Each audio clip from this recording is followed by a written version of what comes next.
So we've got the voice of production going on right now. And I have one of my favorite guests, my second guest on the show for the voice of production. We've got Carlos Redlich. He's been a longtime friend, longtime mentor.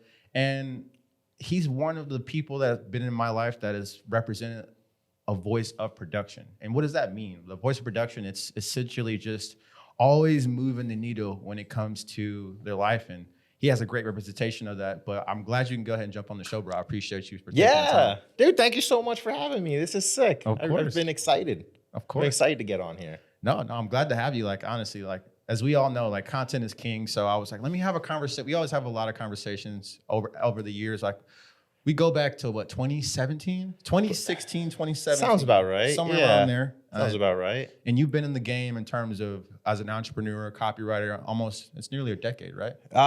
So I'm 36 now. Okay. I started writing copy at about 20 or 21 years old for my old martial art instructor. And then when I was 25 years old, my buddy Vit Singh and I decided to go into business together and start our own martial arts school, like 300 miles away from our current instructor, just to be honorable and respectful. And so that's maybe about a decade, a little bit more than a decade of being an entrepreneur, owning my own business, but like 15-ish years or so writing copy. Most definitely. So what would you say from that time when life was happening to you that time versus now, what would you say is different, as well as what would you say is the same in terms from a mentality standpoint? Because like you have a very unique story. You know, everyone goes through their trials and tribulations, and you made a decision. Like, I love that you have your background on your Facebook as far as you on your cot. Like, let's kind of give context to that, because this is one of the perfect examples. We're going to be able to clip in there to kind of give context as far as like where you were versus, you know, now, like to kind of take us back as far as where you were in life and what's stuck from you and something you think about every day till this day. Yeah. So when I first started out, just like anybody else, I was broke. Like pretty much anyone who starts their business, most times, they usually start out not having a bunch of cash. So Vit and I, when we started that martial arts school, it was in Jacksonville, Florida. We had moved from Miami, Florida to Jacksonville, Florida. Like I said, like 300 miles north, and wanted to make sure that we were just being respectful with our original martial arts instructor. We didn't want to, open up shop like right next door. That's just not a cool thing to do. So we moved 300 miles north. We were broke. We had no money. We were trying to figure out this marketing stuff, because I had written copy, like I said, for my old instructor, but he was the business owner. He was running the business. I was writing some emails, but I didn't really know how it all pieced together really. Eventually, what we started doing is different marketing campaigns, like direct mail and flyers that we would actually manually hand out to people. But that was an interesting time in my life, because I didn't have cash, but I had a lot of the hustle to I have to make this thing work. Right. Plus, we had a $10,000 a month overhead because we had a brick and mortar location, which is something that's very different from the online world where you have like hosting or something, or like a domain fee. It's not a lot. So when that's kind of something, I don't think I ever really lost that hustle or grind or whatever it is. The thing that was I would say the big difference I don't want to say the big difference, but the big thing that made an impact for me was I learned sales, because I was not good at sales. I hated sales, but I realized I'm not a martial art instructor. I'm a salesperson who sells martial arts stuff. And when I made that switch is when I started really focusing on trying to grow the business more so than just be the punching, kicking guy. Right. When you make that transition, regardless of what you're selling, it makes a big difference. Like, when I transitioned into copywriting, it's actually a funny story. I had done a direct mail campaign for my business, and then for the martial arts school business, and I wanted some help because I didn't consider myself some pro copywriter. I was a martial art guy who used copy to try to grow the business. So I posted this direct mail letter in a bunch of different Facebook groups, and I asked for advice. I'm like, hey guys, here's how this is converting. Here's what's happening. Give me some advice. I need to grow my school. And I did get some good advice, but what I also got was clients, because other gym owners and other martial artists who had schools in different places like the United Kingdom, California, etc., they were hitting me up saying, hey, I saw what you did in that group. Do you think you could do that for my gym or my school? It'd be really cool. I'll shoot you X amount of dollars. And when that happened, some kind of light bulb switched. And I was like, whoa, this is cool. I'm just handing in like a Google document and these people are paying me for Paradigm shift. It just changed it changed everything. That that was a huge spark for me, because when I saw other people paying me to write, I didn't consider myself a pro, but I remember my martial art instructor, Dwight Woods, in Miami, saying, he's like, anytime someone pays you for something, you've now become a professional. So you're a professional now. Yes. And so I thought about that, and I'm like, well, I guess I'm a professional copywriter now. These guys just paid me a few $100 or whatever it was. But that sparked the interest to really try and do this copywriting thing. So while I still had the school, over a 6-month, 7-month period or so, I was just trying to go after clients in these Facebook groups and trying to write their copy, because I'm like, this might be another little side hustle. What I didn't really realize is how fast that would grow. One of my first big clients, Anthony Powell, he signed up with me shortly after like hanging up my shingle, I guess, like within the first few months of doing it. He flew down to Florida. We met in person. I was like, oh my gosh, this is like a real business guy. He flew down to meet little old me. I'm like a martial art dude, you know? And he met with me. He's like, I need all this type of stuff done. How much would it be to hire you on a retainer basis every month to just kind of crank this out? I'm like, this is like a dream situation here, right? So I trembled, I was scared, and I threw out just a price that I had never achieved in my life, but I always wanted to make. And I said $10,000 a month. That was my magic number. And he instantly said yes. It took him 3 seconds to make that decision. Yeah, that's exactly what I thought. I was like, I should ask for 20, and then I could negotiate down to 15 or 17 or something. But I said 10K a month, and he was like, oh, yeah. Let's do it. Done. Just let me get a hold of Nancy, his assistant. We'll get you paid and squared away, and we can get started. And then he flew back to Arizona, because this is where he lives, in Arizona. I lived in Florida at the time. And he flew back. I went and told all my family, oh my gosh, I just closed this big deal. This is amazing. Well, it was amazing, and I kept working with him. But that like did something to me. I'm like, I'm making more money now, like writing copy for this guy, plus also taking on other clients that I'm finding. And I'm making more money doing this than I am with the martial arts school. I'm paying $10,000 a month between my buddy Vit and I, and whatever, just trying to cover this nut, trying to cover this rent. When I'm making more than that online in my boxers in my shitty apartment. Like, it was the craziest thing. What would you say the time ratio was? Like, you had that I did it all within 6 months. Okay. Yeah, I was breaking like close to 6 figures in 6 months, or just over $100,000, because I had that 10K a month retainer, and then I was closing $1,000 here, $3,000 here, $4,000 here. And what was really cool about Anthony Powell's the guy who was my first client. He introduced me to a bunch of his, like, I called them like high rollers, man. These were all multi-million-dollar guys that at the time I had never heard of, but like there's people who are kind of gurus in this industry. One of the guys, he took me to a seminar, this guy, Chris Record. I ended up working with Chris. I think we may have met through Chris at one point. He's the one that granted me one of my opportunities to go to the internship. Yeah. Yep. So that's so I got connected with Chris, worked with him, but it was all through Anthony. And so all of that kind of happened within a 6-month period. And it also wasn't, when you hear that, some people may think, oh my gosh, how easy was that? This guy totally got lucky. And it's. I mean, I won't lie. I'm sure there's some luck involved. But I also, like, every single day, and I still do this, I was posting like 3 or 4 times a day on Facebook. I was connecting with people just cold. I didn't even know who they were, but I'm like, I can confirm this. He does post several times a day. I still do it to this day. And but what I was doing is I had nobody on my Facebook, and I realized I was joining these little job board groups online that were helping me get clients. And but they weren't my friends. We weren't connected. So I just went into the job boards and just randomly added people. And the key with that was, and I tried it the wrong way first. I would add them, then pitch them like a spammer, and that didn't work. And so I was adding these people, and then I was like, you know what? Social media is just where you become friends with people. If they become my friend, when they need a copywriter, maybe I'll be able to work with them. So I just connected with all these. I added them, and then I would send them a video, and I would just a personalized video for thousands of these people, just saying, hey, Sean, what's happening, man? Just want to say thank you for accepting the friend request. I'm not here to sell you or pitch you anything, so don't worry about that. Just want to say thanks and appreciate you as a connection. That was it, basically. And then I would send that video off, and that was cool. Some of those conversations just died there. They'd shoot a thumbs up, and that was great, no biggie. But other people would say, yeah, that's great, man. Well, tell me, what do you do? And I was like, I'm a copywriter. And that would naturally turn into business.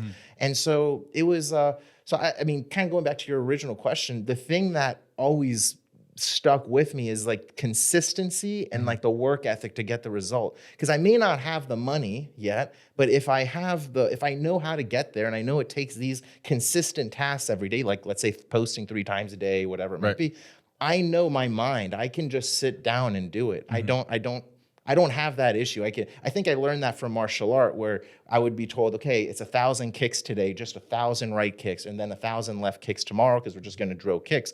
I didn't have to get entertained and say, like, how am I going to have fun doing these 1,000 kicks? I didn't really, that's not how my mind works. That's what we're going to segue into. Yeah. It's like, I can just do it. Right. Because I know I don't have to like it, but I know if the end result is me being a better Thai boxer or martial artist or making money or whatever it is, if I know that's the consistent thing I've got to do, then I can do it. I don't need someone to push me to do that. So that's something that I think I've kept this whole time. Like, I don't exactly get excited to post 3 times a day right now. And I don't necessarily need to, because I have a list. I have people who already know me. But I know if I keep doing that task, I'll keep making money on top of any other method of traffic or whatever that I'm getting. Like, that's a consistent form of, or a consistent source of revenue. And all I've got to do is post 3 times a day. It's just a mandatory task I got to do. And you understood and you realized the value of the compound effect. Shout out to Darren Hardy. Like that concept. And I think that's like super important, because like going back to the whole relationship thing, because I always have conversations with people. Like, even over the years, I'm sure you get the same thing. People always ask me what I'm up to. Sure, it hasn't necessarily changed. It's just compounded, expanded off of one set topic. And I was born, at least, in an industry where people were sharing and showing, like Ty Lopez, love him to death in terms of how he introduced me here in my garage, just bought this new Sure, yeah. But the evolution from that grew. And I feel like a lot of individuals plateau and they almost stayed in that realm, or they don't necessarily have the ability to grow, where they tarnish, let's say, friendships or relationships, which I think you're really good at, because like I could talk to you about business, but we also could we can go ahead and sit down and, hey, can you teach me how to play poker? Like, sure, yeah, that diversity of that, I feel like a lot of people like. Or chess. You could crush me in chess. And you can trust me in poker. That's the only thing I got going. And iron sharpens iron. That's it. So somebody that might be getting into copywriting, or overall wanting to learn a skill similar to copywriting, because objectively, copywriting, media buying, film production, all these things all complement each other. What's your like principle of like how you treat people? Because I know you posted something, I can't remember exactly, but you said something as far as you like to treat people how you're treated, as far as like in relationships or even friendships. Like, what do you see like a lot of people are lacking? Because like, a lot of people are, I don't know, man, I just call them dorks. Like, they're just mean. You know what I mean? There's a lot.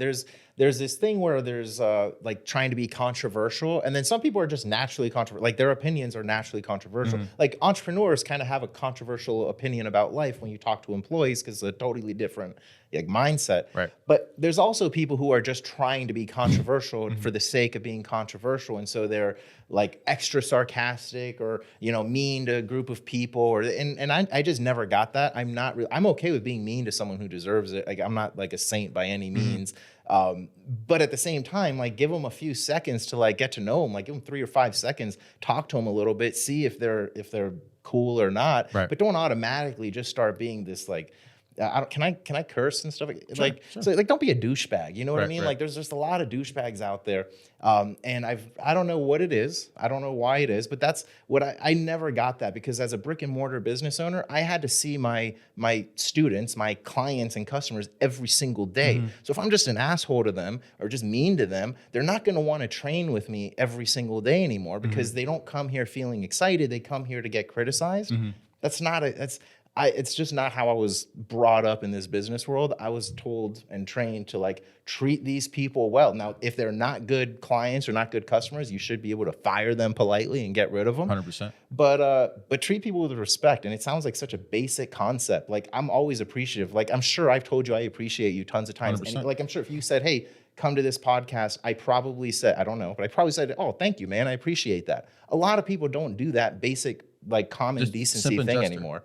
So just being a good, polite, decent person goes a long way, because there's not enough of that. In fact, like, Like, let's just take this to another example. Like, people don't even hold the door open for you anymore, whether you're a man or a woman. It doesn't even matter. They just let that thing slap in your face, and I don't get it. It's like you couldn't wait 2 seconds, you know. So little things like that, I think, are fading away. Right.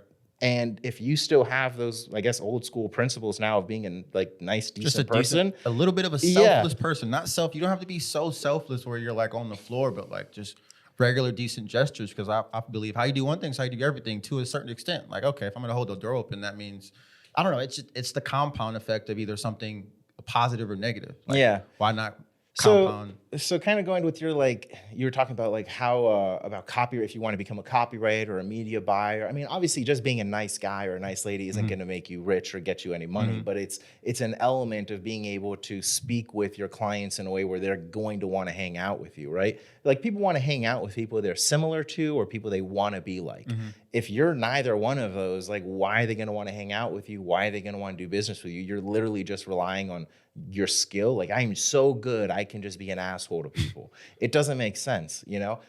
So what I would suggest is there's all of these different types of businesses you can do online. You can be a copywriter, a media buyer, a video producer, an editor. There's all these types of things. What you have to do is figure out what's right for you.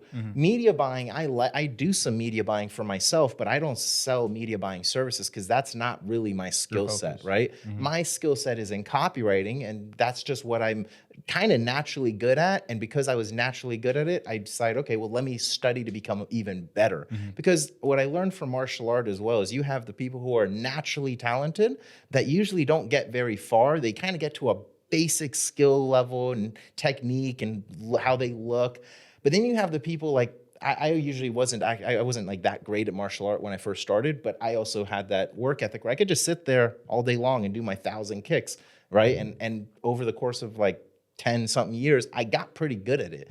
And so it's the same type of thing. Whatever you gravitate to, maybe it's copywriting or media buying or whatever it is, if you have a natural talent with it, dive into that field, but also become better than what your talent is going to naturally give you, because your talent is only going to get you so far. At the end of the day, the person who's long-term consistent in whatever they're trying to get good at, that's the person that's going to get ahead and win in whatever area you're trying to do. So if you're trying to pick something, just pick whatever you're naturally kind of interested and good at. Get good at it even better by studying, taking courses, going to seminars, masterminds, all that good stuff. And then treat people well, you know? I mean, that's part of it. That's a component. And that's another thing where I think this conversation is important, especially speaking with somebody that's a copywriter, because coming from the industry of just the internet, it's a lot of polarizations where a lot of people sell components as the secret. And so it might be the last component for a lot of people, but there's a lot of times where it could be confusing sometimes now looking back on it. Because like I've grown to the point of like, okay, not necessarily this person, these 4 things are the only things, but they're components to make my game better. So pivoting, so that's just going to like both our professions, because we all intertwined. Like, what would you say to a business owner that hasn't taken advantage of a copywriter or a media buyer, like that still hasn't looked into ChatGPT or doing any type of media? Because we know these things are important, but because every time you walk into a business, I'm sure you do it all the time, you're always looking subconsciously, and you can't necessarily, it's like the thing you can't necessarily look away from, like the elephant in the room. You're like, this could be done way better. They could have an incentive plan. They could, how big is their list? These are all things I'm always thinking about. I'm sure you're thinking about. Like, what would you say to someone that is a business owner and, you know, they've grown up in a world where they built their business, I say, from traditionally 80s, 90s, early 2000s to now it's a whole new phase, like that they're afraid of it. Like, what would you say to someone that's still hesitant to jumping into it? Like, what are they being cost every day as far as not jumping in or integrating these things with their businesses? Yeah. So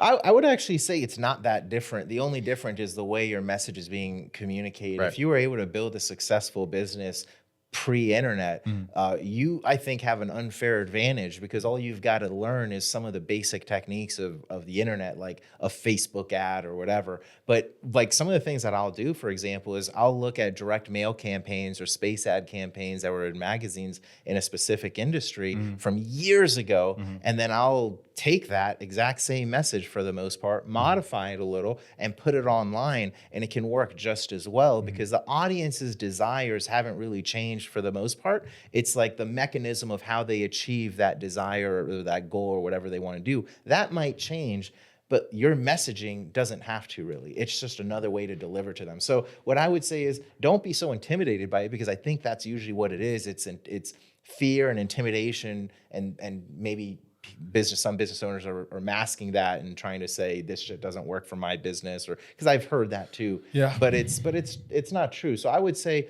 you should just kind of get over that a little by trying it yourself. Find a campaign or an ad or something that worked for you years ago, and then whatever worked like really well, and then see if you can run a basic Facebook ad to that and just see what happens. Spend $20 a day, $30 a day. It doesn't have to be a lot, but see what happens. And I think that business owner would be pleasantly surprised to see that people are responding, engaging in a similar way as they did years ago. The only difference being instead of waiting weeks or months to get the results, you get it instantly in 24 hours or less.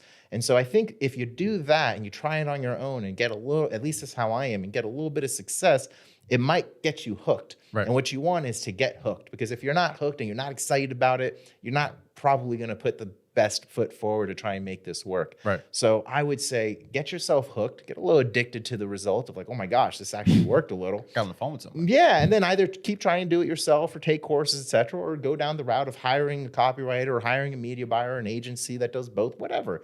But like get yourself just kind of into the mix, because it's not as complicated as people make it seem. Right. Like I said, if you were able to make money pre-internet, that means you were doing direct mail ads, radio ads, space ads, brick and mortar or networking events, all of these different things that can still work today. It's just at hyper speed right now because of the internet. Most definitely, 100%. So you have a course, Copywriters Unleashed. Yeah, well, that's my mentorship group. Your mentorship. So I wanted to ask you about that, but more so, what's a memorable testimony from somebody that has come from your mentorship? Something that comes to mind. I got two, right? Well, I got one for sure. My buddy Jordan Kircher. He's actually a guy who is, I've known him since, this is probably why it's the most impactful, because I've known him all my life. I've known him since I was in third grade or second grade or something like that. And so it's been a minute, you know? And we were friends growing up, and not super tight, but we were cool. But he became a lawyer, you know, after growing up and being an adult. He became a lawyer. I became a copywriter, entrepreneur guy. We weren't talking for years. Like, we just fell out of contact. And then one of our mutual buddies, I think it was Joseph, this guy Joseph Tasman, shout out to Joe. He got us in touch because he's like, hey, you remember Jordan Kircher? I'm like, yeah, I remember him. He's like, he's trying to do some online business stuff, and I see you flying around on these like private jets and like all this other crazy stuff. And I'm like, first of all, I don't own him, bro. I rent them, you know? Right. And make that clear. Yeah, let's make that clear. But he's like, you guys should connect again, because I think, you know, maybe there's something you can do. So he ended up joining the mentorship, getting some coaching with me one-on-one as well. And now he's probably making more. This testimonial was from like a year ago. He was making $200,000 a month. That's like it? his first year, and Insanity. crushing it, dude, just crushing it. But what he did is he didn't go into copywriting as a copywriter. So the people who join the mentorship, you have a group of them who want to become copywriters and freelancers, and we show them how to do that and succeed with that. And then you have other people who want to start an online business and just need the help with the copywriting and maybe some of the strategy, but they don't want to be copywriters. They just want to get the benefit of learning this stuff from a copywriter, right? And so that was Jordan. Jordan's like, I don't want to be a copywriter, but I need to learn how to write copy so it converts. I need to know the strategy so I can actually sell stuff. Because he was, you know, I don't know what he was making. I do know, but I don't want to say it. But he was, you know, making some cash as a lawyer, but he didn't want to do this anymore. He wanted to stop that. And so he was able to replace that income because his salary was not $200K a month. It was less than that per year. And so now he's crushing it online. He's probably doing way more than that now. But that was one of the best testimonials for me, because, and I don't remember exactly what he said, but he's like, dude, no matter what happens in life, you will always have like a place in my house if you need paper bag money just for something. Like I've always got, because it changed his life. I mean, he joined the mentorship. He did the same stuff everybody else did, but he had the desire, the effort, and he took action on all this stuff we were doing, and he worked through the troubles that everyone does. So that's probably my most impactful testimonial, more for myself, because it's like I've known this guy all my life. He was an attorney. He didn't want to do that anymore. He saw his family that was attorneys as well, and he's like, I don't want that life when I'm getting older. I want my freedom. And he achieved it, and he did it all in a year, dude. He did this in a year to go from like $0 to $200K a month, and unbelievable. My other buddy, Robert Walsh, he was he's a copywriter now, so kind of another part of the story. I didn't know he went into your program. I know I met him. I think I met him at at Chris Recker's event. Okay. When he released the school. Oh, So, cool. Yeah. I remember talking to him and seeing him as far as having a conversation. But Yeah. Robert's awesome, man. So we've known each other probably since around that time too. He ended up joining the mentorship. I pushed him to become a copywriter because he was doing some of this other stuff. I'm like, you just need to write some copy, dude, because like that's going to get you at least to the first level of where you want to go. And then if you want to do other stuff, God bless you, you can do it. But he was not in a good place financially. Now he's in a great place financially, but back then he wasn't. And so I pushed him like I would with anyone who wants to join my mentorship. I'm like, you just got to do this, man. Stop half-assing. Because he was like one toe in, one toe out. Not full committed. Yeah, now he's fully committed. He's worked with Grant Cardone, Patrick Bet-David, your favorite guru's guru. Like, he's behind $1 million success stories. He's the guy who Frank Kern was like, wow, that's some really good copy, and all of these. So Robert Walsh is another one that I'm like, oh, this is great. This other guy, Ryan Guthrie, he started doing one of our cold email, or not even cold emails, our cold approach strategy with people who are running ads. He did that, I want to say within his first month. It may have been longer, but I think it was in his first month. He closed a $10,000 a month client from that, where he's writing their ads and emails and all that. And then he had another person using the same strategy that was on the hook. I don't know if he ever closed them for another $10,000 a month. They knew the price. Everything was getting ready to start. So I was like, man, you went from not being able to get clients as a copywriter to now making for sure 10K a month and possibly 20K a month. Like, that's huge. So those are the three, and I have 170 people in the mentorship. I have probably 100 plus testimonials. But those are the ones that burned in my head because I have more personal relationships with them, Sensational. Like, what would you say, take a little segue. Like, I know you're recently a father. Congratulations. Thank you, man. And shout out to my daughter, Gabriella, Tiffany. I love you. 100%. As a copywriter, like, because you're always thinking about words, you're always thinking about some type of perspective. Sometimes it's typically not yours. You're almost thinking in third person, like kind of more times than most people. Like, how would you say that's impacted you being a father and a husband in terms of like how you think? Because sometimes some of the stuff you post, like that's the beautiful thing, and that's why I wanted to talk to you, because you talk about like life in general. It's not necessarily just copywriting. You're almost, I'm going to the airport, and you figured out, and you made an event out of your adventure going from Sky Harbor to Dallas, yeah. And that right there is like that's a skill. But like, what would you say? How does this apply, or what would you say? How does this apply being a dad and being a father, a husband? I mean, so we did. I'm a fiance. That's why you don't see the ring. But I'm a fiance. We did a little backwards, like we entrepreneurs do. But yeah. So the thing that I don't know how it would impact or whatever. But here's how it worked for me. Pre having a daughter, I was I almost didn't have, like, some people are like, what's your why? My why was like, I don't want to be poor anymore. And it's a very strong why. Some people are like, oh, you need a strong, like that will get you pretty far, just not wanting to be broke anymore. And there's a lot like, especially in my like initial come up in my mid 20s or whatever, it was like a lot of immature, I'm almost hesitant to say it. It's like very immature type of thinking. Like, I'm going to prove all of these people wrong from high school or middle school or elementary school because I was a terrible student. Same. I got kicked out of high school. I've been arrested for petty theft and fucking stealing milkshakes and shit as a kid. Like stupid stuff, graffiti, little things. And I was always like, I just never felt you were the outcast. Good enough. Yeah, I always felt like the outcast. And so a lot of the motivation, and I was broke at this time too, and all of my I shouldn't call them friends, but all the guys I had gone to school with were now getting these, $50,000 a year jobs, $60,000 a year jobs right out of college. And I was like, gosh, I'm such a loser. I can barely pay rent. I'm on food stamps. Right. And food stamps isn't even taking care of me. I'm like stealing food from the grocery store because I'm like hungry and it was a horrible little time. But my mindset was all about proving him wrong. And it did work. But what ended up happening is I was still not happy. I thought that if I made whatever the money was, what everyone has different goals, but whatever that money was, I'm now like validated, or I'm now loved, or I'm approved by all these other people or whatever. And no one cared, bro. No one cares. Of course they don't, because it's your life. It's not theirs. Yeah, it's not theirs.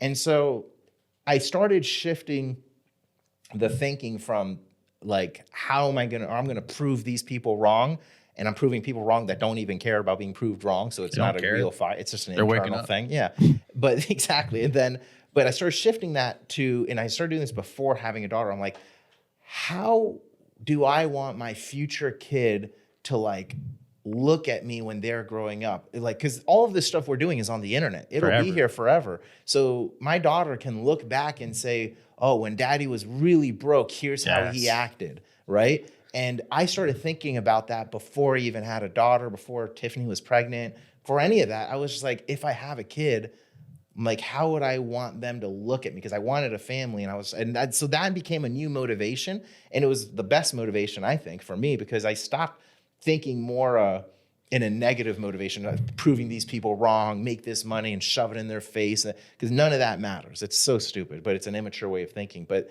when I shifted to how do I want my future family to look at me based on what I'm doing today when I'm broke, that, I don't know, that just changed in me and gave me a lot more of it had the same drive, the same desire, not like that changed or amplified, but I became happier, I guess, even though I didn't have the family I wanted yet. I didn't have the money yet that I really wanted or any of that. You realized you had control over your narrative. But almost. I think that's what it was. Yeah, I had control over my narrative, and I was doing this not with a negative motivation. It was more of a positive motivation, doing this for a positive reason. And so that helped. And now that I have my daughter, and it's like things are finally starting to happen the way I wanted. I have 40 acres of land in the middle of nowhere in Arizona where I go camping and hunting and shooting and a bunch of fun stuff. And I always wanted that as a little kid, but I never wanted to buy it, or I wanted it deep inside, but I would never admit it. Inside, I would say, I want to get the big super mansion that's like 30,000 square feet with a huge, I can cuss it, with a big fuck you gate, so they have to travel like a mile just to get to the house. Yeah. And that all changed because I realized that goal wasn't really what I wanted. I couldn't care less about that. I'd much rather have a bunch of money stuffed up for security reasons, but I wanted the land. That's what I wanted. So you got the land. I got the land. And it's like, things just became way better when I stopped trying to prove other people wrong or get validated by other people, and just said, here's what I want. How do I make it happen? I want a family. I'm going to make a family. I want land instead of this super mansion, because nothing wrong with the super mansion. No, it's just not my motivation. I'm not driven by that. And when I realized I got the land, now I'm like, oh, this is way more fun. Now I'm like, how do I build more on the land? It's like, it motivates me to keep closing deals and keep growing the business, because I'm creating my real dream life, not the fake dream life that I wanted to impress other people with. And that's where I feel like a lot of people get, they get lost in. I think I saw who it was. I think it was Alex Becker. He posted something that just resonated with my soul, I think it's like always something that people see but necessarily don't acknowledge. Like, there's a lot of people that get lost in it, where the things that they get, it's not necessarily for it. They lose it where it's not for them. It moves themselves away from it being for them. It's more so for the perception. Like, I like to call it perceived prestige.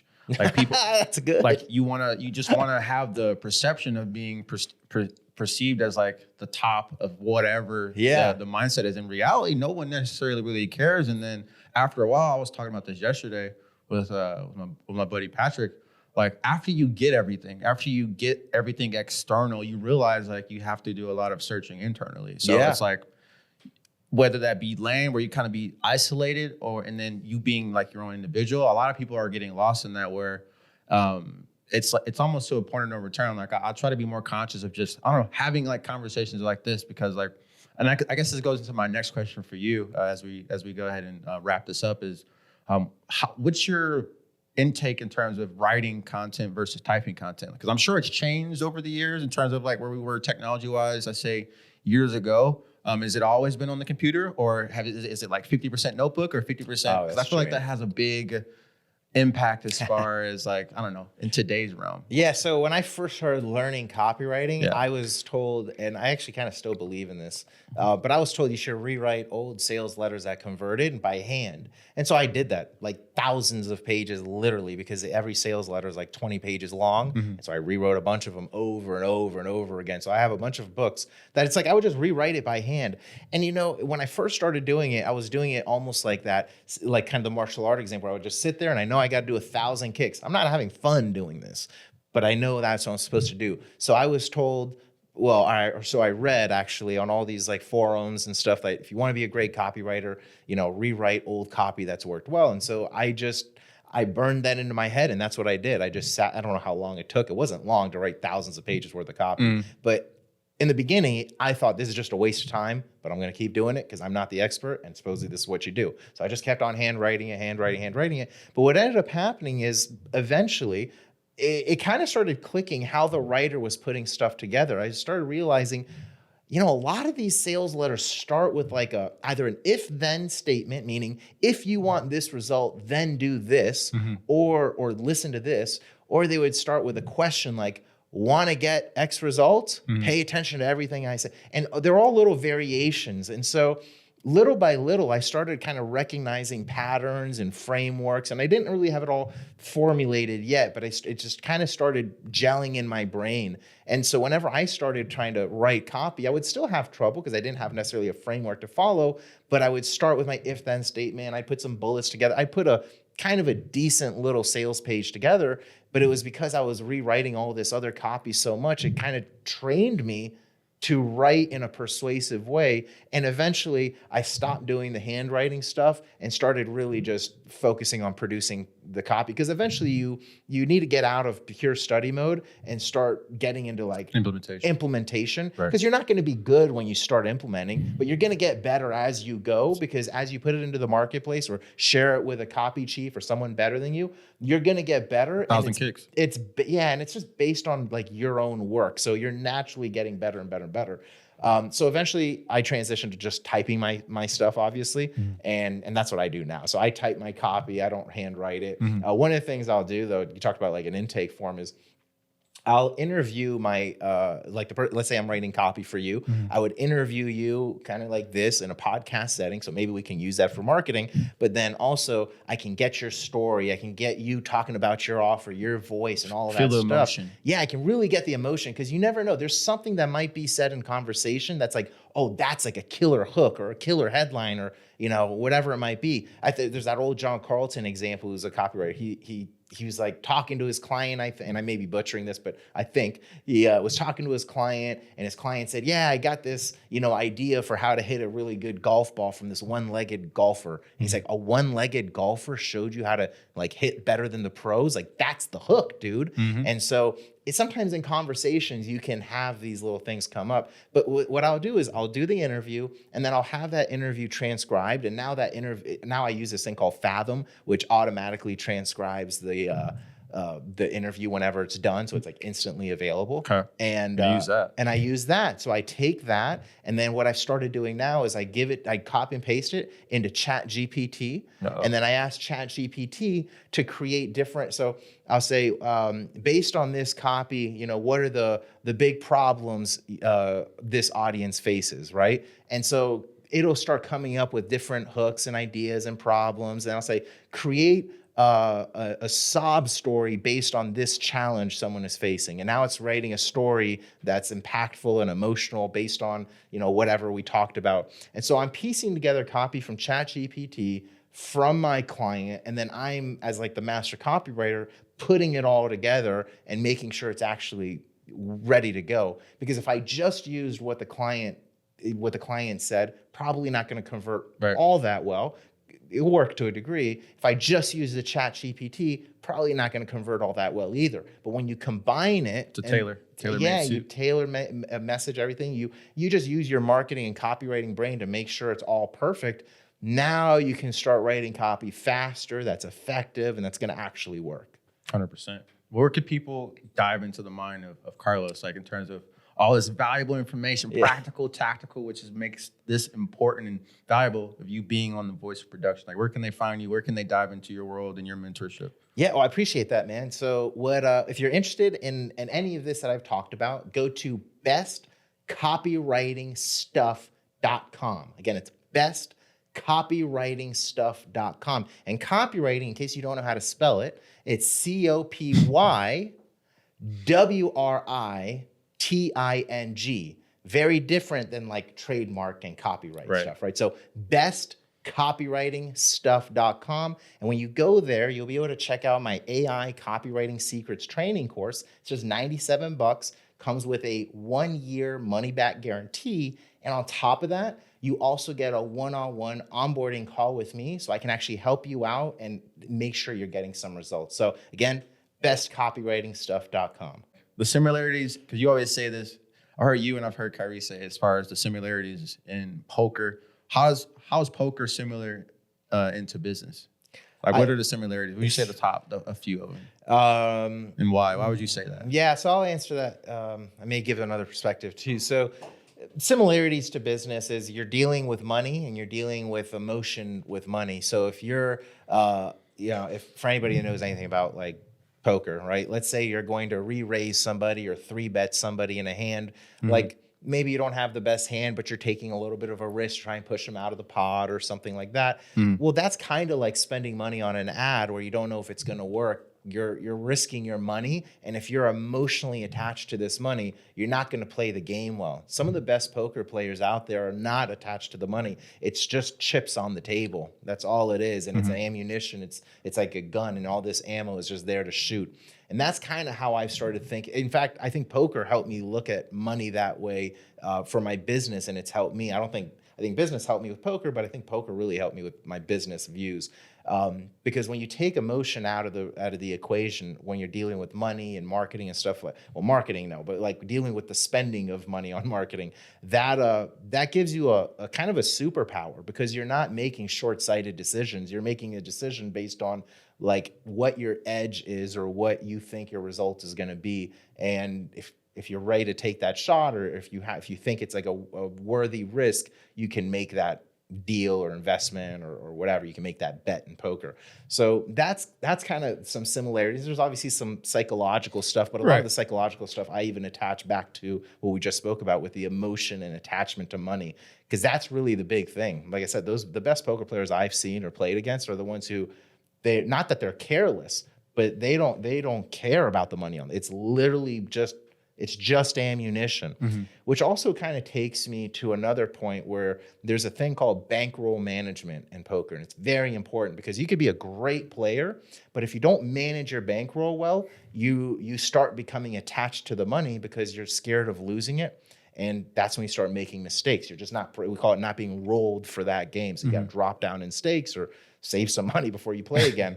Same thing in the marketing and business world. If you've got like $200 to your name, you're not bankrolled to go play the online marketing, spending money on ads game. You need to start doing the organic stuff and doing that to start getting your bankroll up. Right. So it's, again, very similar, but it's more like the way I look at money is shifted because of poker. Oh, 100%. And I like to go back to as far as chess. Like that's where my paradigm is recently switched. And I'm glad you said that, because I used to only think, I'm always thinking in depth, but like being more bullish to take more so chances. Because after playing so many games of chess, or after playing so many matches of poker, you realize that there's a strategy or a method for you that's going to help you essentially, aid to your winning as far as the game. So you can answer this better than me, because I don't know chess nearly as well as you, right? That's like, I think we've played twice and you've destroyed me both times. So I feel that chess, it's like the better person will probably almost always win, because if you make a mistake, it's like right, the better person is probably not going to make that many mistakes. But if you're a poker player, although skill is a huge part of it, there's still like 20% of it that has to do with luck. So even if you play your pocket aces perfectly, and you do everything right, if you're just playing against a player that, sucks out on you, as we say, or just what, there's still that element of luck. And so that's also why I think still gravitate more towards poker, because it does remind me of the risk element of business where, like, you could do all of the right things and the market could just reject your offer. Right. So that's just life, right? I don't know if I've gotten that yet with chess, because when I play you, there's no way I should be able to beat you. Your skill level is so far up. If I beat you, it's because you're just like drunk or something and like haven't slept, right? Because like I don't know. But no, it's a combination. Like, I definitely agree with you. Like, there's some, you could do all the right things and always get something wrong in terms of like the analogy from poker to life. Chess is more so how I digest it is like, not only, let's just say someone has played chess or played chess more than someone, depending on the match, depending on the day, depending on where that person's mind, because they say you burn, hundreds of calories per match that you play. Really? Just with your brain. So wow. It's a matter of capitalizing, being flawless in your mistakes, and then seeing if that person saw, like, I can make a mistake. Like, I've played you a few times, or a few people where I'm like, I've made a mistake, and you see after you played, because sometimes I'll play too fast, because I play a lot of 3-minute games, 5-minute games, and it's like, oh, I hope you didn't see that. I hope you didn't see that. So sometimes it's almost as if you make a decision and you understand that you made an error, and then it's a matter of where that person is mentally. Do they see the move that they can take advantage of, or do they have the leverage, or do they understand the leverage that they have to go ahead and gain, let's say, winning advantage on the chessboard? So it's a very delicate dance, and that's why I play so small or short games, because they say 10 minutes is more so like the standard kind of the game. standard game. 3 to 5 minutes for me sharpens me in terms of decision making, in terms of like being able to understand what my first first it was 3 moves, 5 moves, 10, 15 moves, because there's many different openings for chess. And so being able to project what you're going to do the first 10, 15 moves, I feel like it gives you an advantage as far as how you're going to play out the rest of the game, and where you don't lose out on time, because you can win a game by losing out on time where you don't make a decision in time, or you get on the phone with a prospect and you say you're going to follow up with them in 2 days, and it's 3 days, and then they either got hit with another retargeting ad from your competition, or they got buyer's remorse, or something happened where they don't want to do it anymore. So that's the dance that I see with chess. But again, I agree with that, because I've been in scenarios. I remember when you loaned me money. Again, I'll never forget. You loaned me money back in. I don't even remember this. I know you don't. I made a post about it. Like, no one asked me for money. This was a one-time thing. No, it was no one do that. This was a friend and friend scenario. This is when I was, I was early in my stage in career. I was like, I felt like I was doing everything right. I was in certain positions as far as who I was living with couldn't necessarily, pay rent, and I had to make sure things were happening. I was going to the store and I was buying things, and I was flipping it on Facebook Marketplace, just trying to get the money, because all I knew was to play the next move, make the next move as far as on the chessboard. And that's where that came up, where I was like, hey, like I have to look it up, because I don't know. It's something that's super memorable, because you said, because you always say there's your key line. You're like, yeah, sure, man. But you're like, no, you're like, yeah, sure, man. I'll loan to you, but if you don't pay it back, don't talk to me ever again. Oh yeah, I could definitely see myself saying that. Yeah. I was like, all right. I was like, respect. I was like, all right, if I ask for this, I gotta, because like that's the thing. That's what I appreciate as far as like talking with you, because like I valued more so not screwing up the relationship with you more than anything. I didn't want to take it if I didn't feel like I could pay it back. But if I took it, then I had to, because it was the vow of the word as far as saying it. But going back to it again, that was a moment in my life where poker, it seemed like I had everything in line. I had the leverage, I had the credibility, right? And then there was an element where I couldn't necessarily gather. I had the know-it-all or the skill, or I didn't understand the positioning on how to extract said skill, said income to get myself from point A to point B. And I was like, I don't like doing this. I moved from Michigan for a reason, to not be in a position where I had to do it, where I had to make it for myself, as opposed to asking. But I thank you for that. Yeah, dude, 100%, dude. Yeah, that's funny. I right. That was like 2016, 2017. I was gonna say that definitely sounds like, because I still do that. I did that with I don't want to say their name. I have we're in a poker crew. We we go to the casinos and dominate. Yeah, yeah, or yeah. so we think. Yeah, But yeah. we got, it's like all my little poker buddies. We went to Vegas as like a crew together, and I was crushing it. Like I was up $5,000 in like a day and a half or something. Cleaning up. And yeah, I was crushing them. At Yeah. like a $500 to $1,000 buy-in cash game with 2 5 games. So it's very low stakes, you know. And one of my buddies had not had the best run of his life there. He was not doing very well, and he needed like $3,000. And then my other buddy was like not doing well too, and he needed some money. So total was gonna be like $6,000 or $7,000. And I had $20,000 in cash because I had $5,000 that I made and then $15,000 that I brought to play poker. And so I had $20,000 in cash in like a book bag that I was walking around with. And we were at the casino or at the poker. We were at the Golden Nugget, and we were all sitting at a table in a corner. It wasn't an active table. We were waiting for our seats. And then my 2 buddies were like, they were in this weird position, and they knew I had the money, and I trust them. We're all good friends, but they were like, "You think you could spot me like $3,000 or $4,000 so we can keep playing for the next couple of days and stuff?" And I said the exact same line. I pulled out like whatever it was, like $6,000 or $12,000, no, $6,000 or $8,000, whatever, because it's for 2 of these guys. And I was like, 100%, man.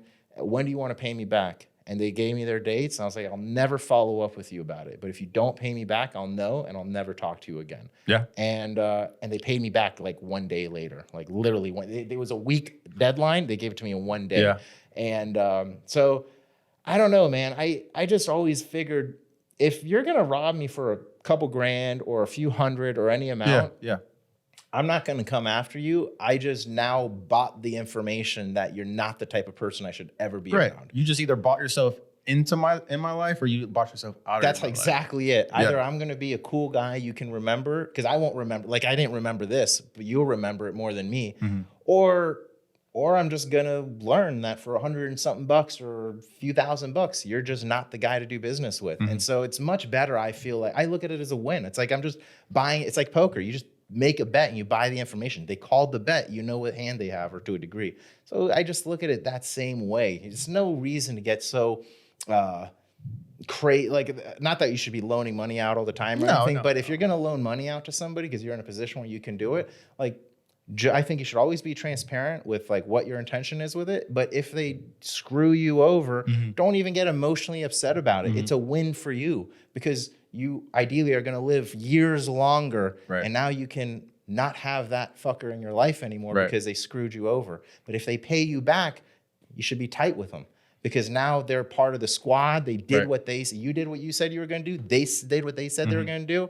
I have just as much respect for them. But you know, so when you said that, I was like, I loaned money. But then when you said, but if you don't pay me back, I'll never talk to you again, like that. Yeah, that sounds like me for sure. I'm still that way. It was like $100 in general, but in general, it's the principle. But I think that goes into one of the closing points. Is just what the hell? I was about to say something. I just blanked for a second. No. Well, I don't know, but my brother saved my butt when I was broke. I had to borrow $250 because I couldn't pay rent. And I was $250 short. This is when I had my martial arts school. And I was like in tears asking him, walking on Jacksonville Beach. Like, I didn't know, I was by myself. Like, I can't believe I'm about to ask my older brother for $250 because I can't afford rent. Embarrassing. Yeah, it was embarrassing. The same thing happened. That he didn't even remember. I told him years later too. I'm like, that saved me. You have no idea how that saved me. I never had to ask him for money again because it hurts so much to have to do it. But it literally saved me. Like, I'm getting chills just thinking about it. It literally saved me. And he was like, I don't even remember that. You know, so it's like the same thing. Sometimes when you do that type of stuff for people, it makes a huge impact on them.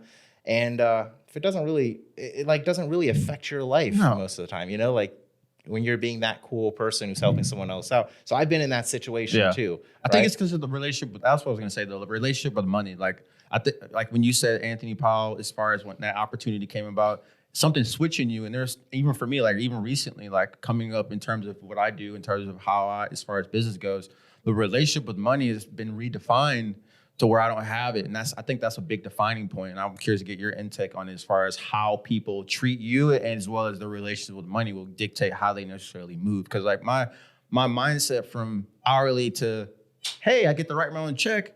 Like I've had those moments where I've asked for a lump sum of money. And I'm like, oh, wow. Like this is how I can do this, versus waiting for that bi-weekly, weekly. It's a paradigm shift where you're like, wait, I can do this? This doesn't make sense, because you've been groomed in this way to on how to consume, compensation to live your life. Like, I feel like that right there is where people are either on one side of the spectrum or another. So does that make sense? I'm not sure, but I mean, my relationship with money and how I treated it, it's just a resource. Yeah. When I like I said, when I was younger and more into the like on the come up, obviously it means more, but even I don't know if it means more. It was my only thing that I had that gave me worth. And that's sad. If that's your only thing that you feel like I'm this amazing person because I make this much money, like you really need to go look in the mirror and reevaluate yourself. Cause that's what I was doing. I was like, I am better than these people because I make this much money. And it's just not true. It's just not. I used to think everyone should be an entrepreneur.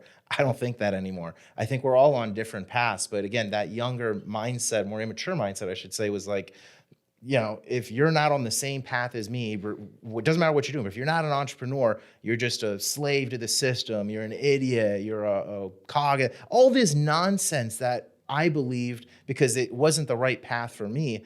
But then I'll talk to some of my family as well. And I'm like, this person would not be a good entrepreneur, but they're a great employee. They are good at doing the thing and not having to worry about some of these other things, right?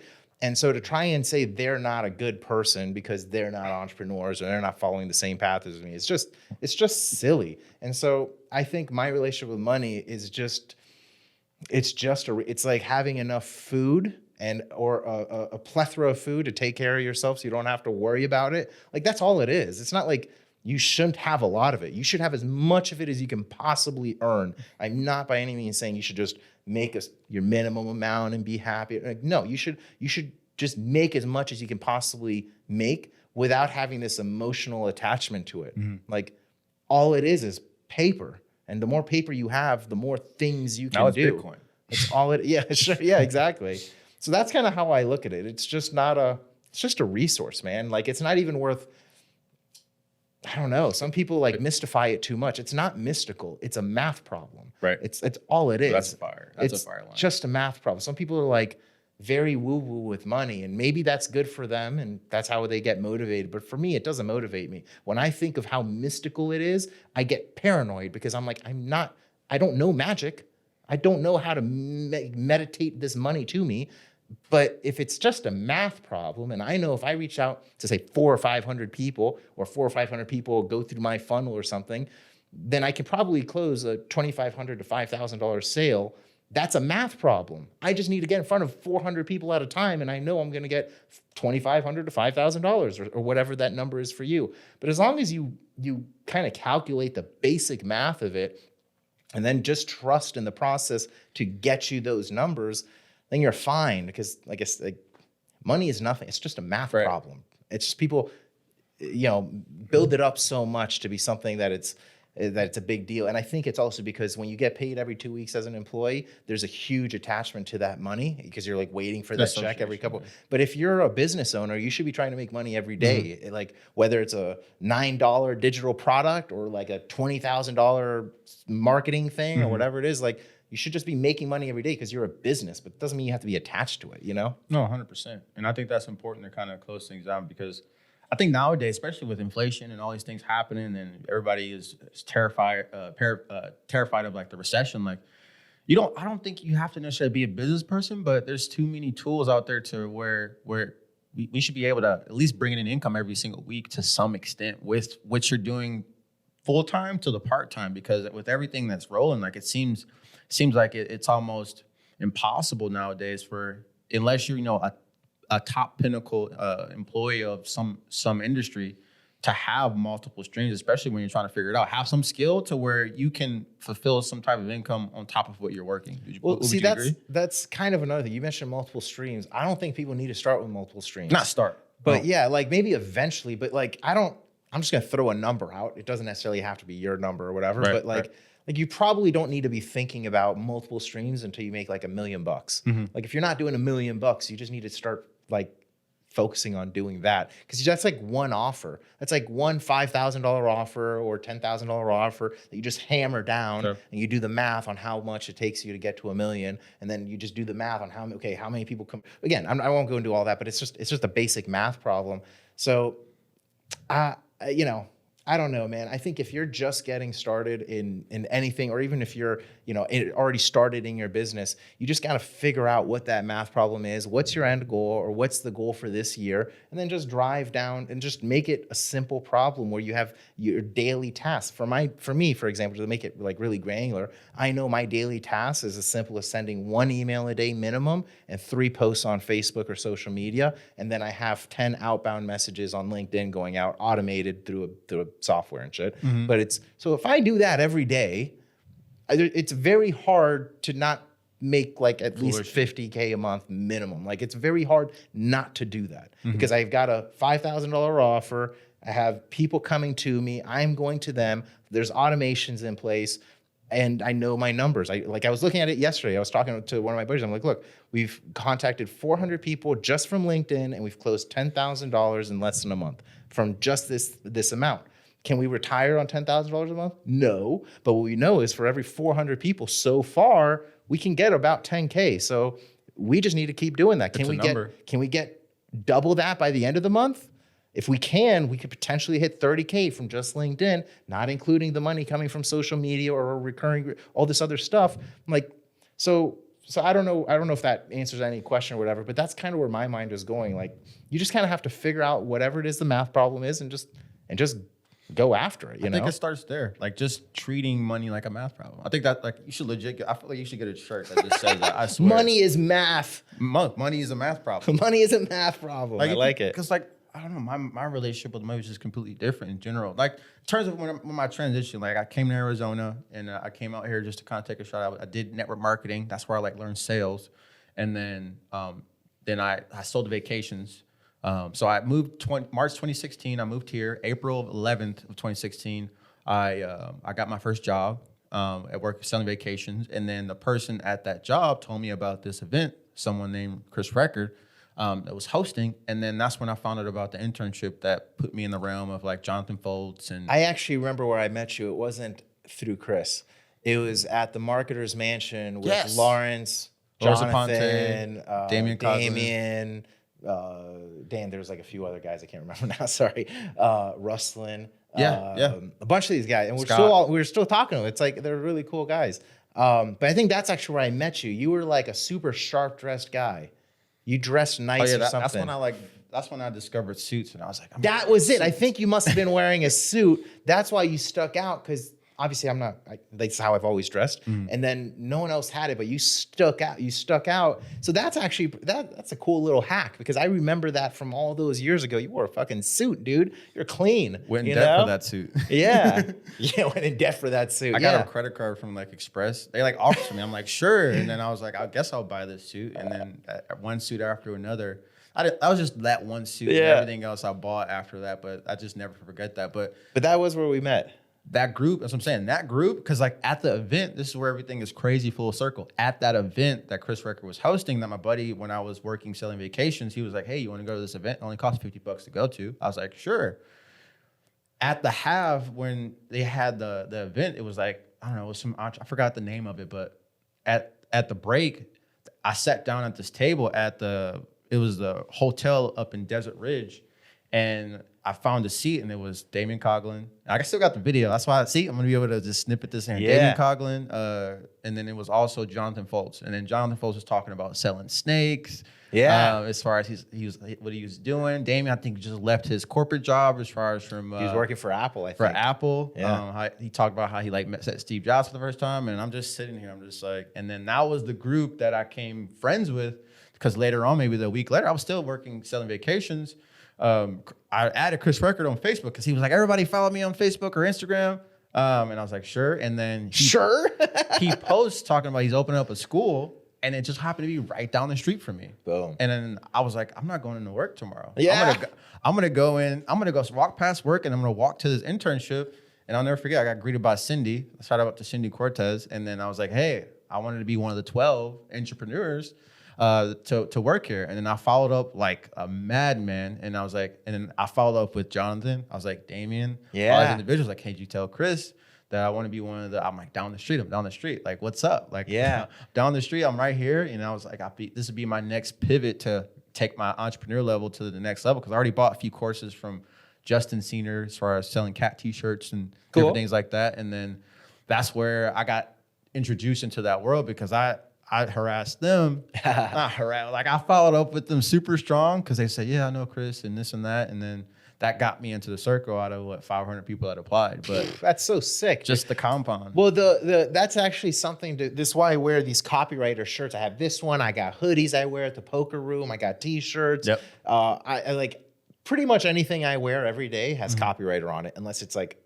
something weird. I don't know. It's a but conversation it's usually, yeah, because you don't know. Like I have 3 or is it 4 people last month? I think let's say 3, but I think it was 4. Anyways, at least 3 people that I met at the poker room last month here in Arizona, where I just wore my poker or my copywriter sweater, and they came up to me, or they were sitting at the table like, so are you a copywriter? And I was like, I am. Or you must be a marketer because no one knows what copywriting is. And they're like, yeah, I have an agency. And this other guy, David, he's got a course that he's going to be launching to homeschool parents. So we're talking about building him a funnel and all this stuff. But it's like, it's coming because I'm like a walking billboard. You know, I want business. So I will wear this since I'm not the best at approaching other people. I can allow them to come to me. It's like a lead gen strategy, lead generation. Yeah. So they're coming to me. We exchange information. We book a call. Then boom, that's it. And then we talk about how we can help each other and how I can help them with a funnel or marketing, etc. But that's like having these little shirts and then going to those type of events, networking parties, whatever it is. It's the smartest thing you could ever do. Like so smart. I mean, I'm not a suit guy, but like if I was, I'd probably get a decked out suit like what you had and put copywriter down the line. Yeah. Even if it's corny looking, I don't care. It's so sick because it's a sick suit. It's memorable. And it's memorable, right? The corny thing would be putting copywriter on a sick suit. Like that's kind of weird, but whatever. Doesn't matter. It's memorable. Hey, it's a business card. It's a business card. Between that and what you post on social, because I'm sure that's been you business as well. It's got me tons of business where people add me on social. They see what I do in the gist, and I'm sure they see you do in the gist, and they're like, hey, like, I'm glad I met you, but I saw you did online. I want to talk to you and get an idea on like how can I potentially like get your services? Yeah. I have that happen all the time. Yeah. Well, it's sick, man. So anytime, if you have the ability to spend $20 or $40, get yourself a little branded shirt that says what you do. So if you're a media buyer, I would put media buying on here. I wouldn't put your business name. I would put media buying, because what's that doing? It's calling out a very specific person, because 90-something% of the population won't know what a media buyer is, but the person who does is going to be a business owner, a marketer, someone you can work with. 100%. Right? Well, I appreciate you for taking the time to go ahead and jump on here. And this is one I got. We could go ahead and go into so many lanes of conversation, but this is one of the first as far as adding the voices of production, and we definitely did that here. And again, if you guys aren't following this man, make sure you follow him on all socials. Carlos Redlich. Where else? One more time as far as site. Bestcopywritingstuff.com. Most definitely. Until the next episode of the Voices of Production.